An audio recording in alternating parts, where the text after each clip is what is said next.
I'll take the side effect all day long over what the hell I just went through. A man who survived a bout with COVID in the ICU shares his story and a cautionary tale when it comes to avoiding the vaccine.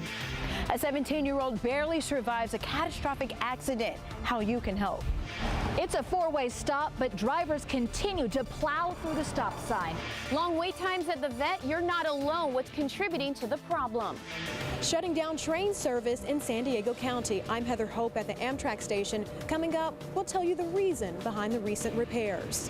Lessons you just can't learn indoors. I'm Carlo Cicchetto. We'll tell you about outdoor outreach and the connections they're helping students make with their communities, with nature, and with themselves. Plus, the man and his best friend who've walked the entire span of the earth. News 8 at 6 starts now.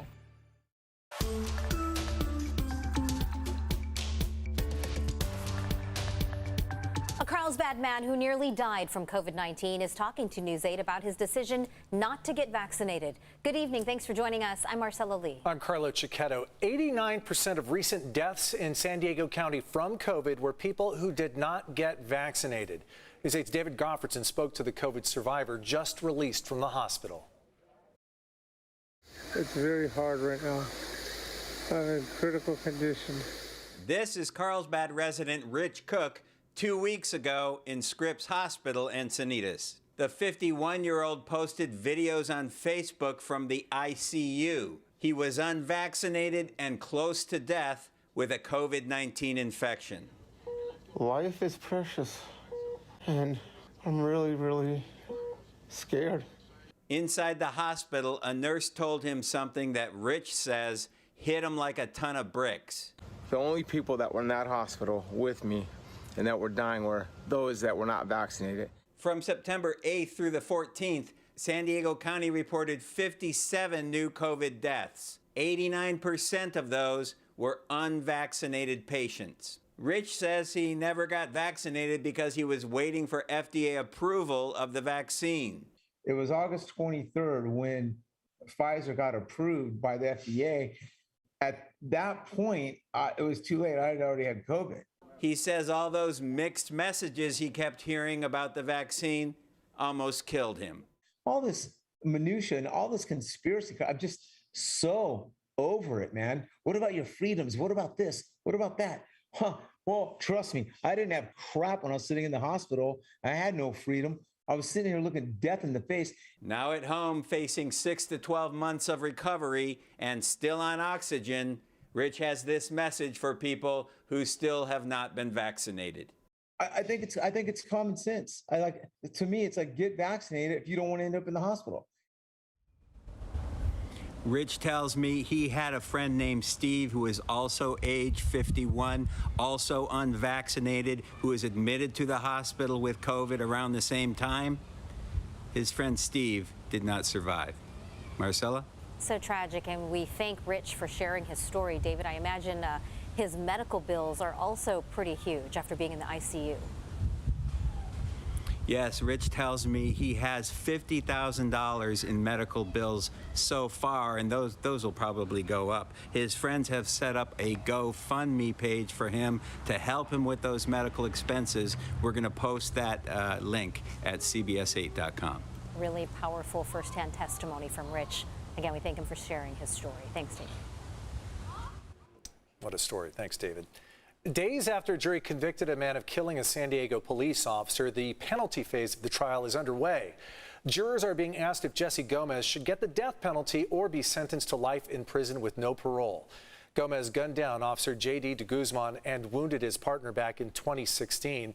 The first-degree murder conviction came with a special circumstance allegation which could put him on death row, even though there's a moratorium on executions in California right now.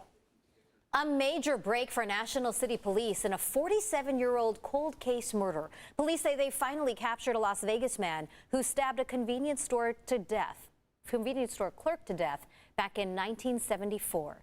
22-year-old Christy Bryant was working at a 7-Eleven store that used to be at Highland Avenue and East 7th Street when she was killed. The DA's office says Carlin Cornett was identified thanks to the work of an in-house genealogist of the Cold Homicide and Research Genealogy effort. He will be extradited to San Diego to face murder charges. A family in the South Bay says they are struggling to stay afloat after COVID, rising rent, and now vandals have attacked their business. The owner of Diva's Boutique in National City says someone shot out some of their front windows on Monday night, and it's not the first time. The owner says it is not only expensive to replace, but it's also a very dangerous situation. A picture of the damage was posted on their GoFundMe page. If you would like to help this business and this family, go to CBS8.com and click on the help button.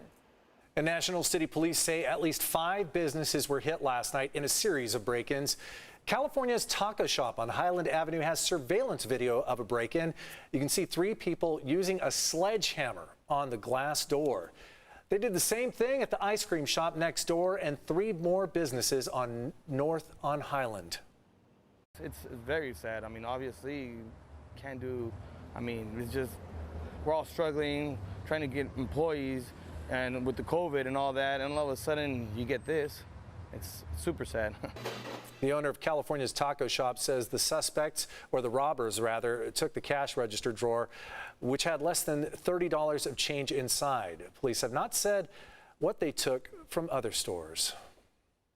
Many local pet owners say it is becoming more and more difficult to make an appointment at the vet. Some have really had to shop around just to find a place that will get their pet in. News 8's Shannon Handy spoke with a local vet today about the problem and her advice for dealing with this issue.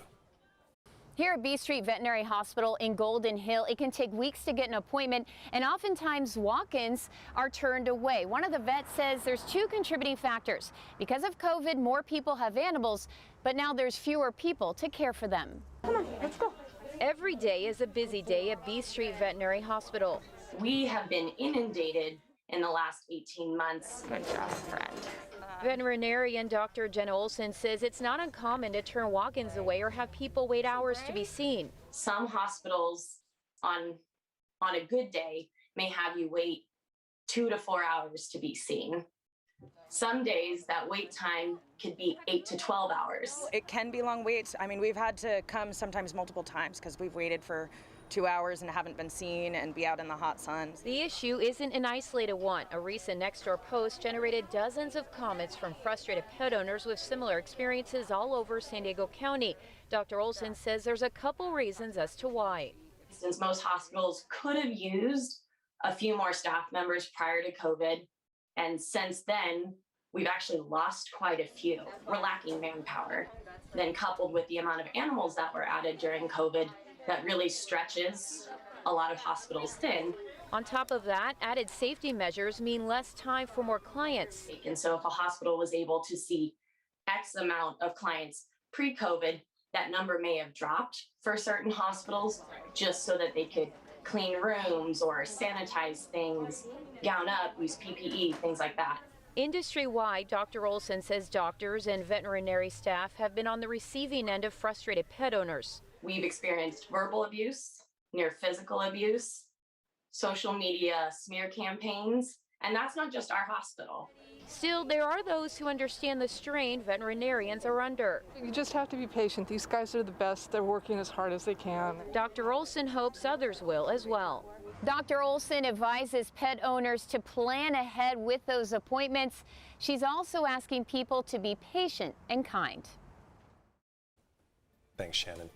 Still ahead, more worries about pediatric COVID cases and what your options are if your child gets sick. Plus, neighbors say it's one of the city's most dangerous intersections, and they are demanding something be done. We had a lot of low 80s for today across the inland valleys. Also still talking about those 70s right along the coast. We're going to keep this trend around with below seasonal temperatures. I'll let you know how long coming up.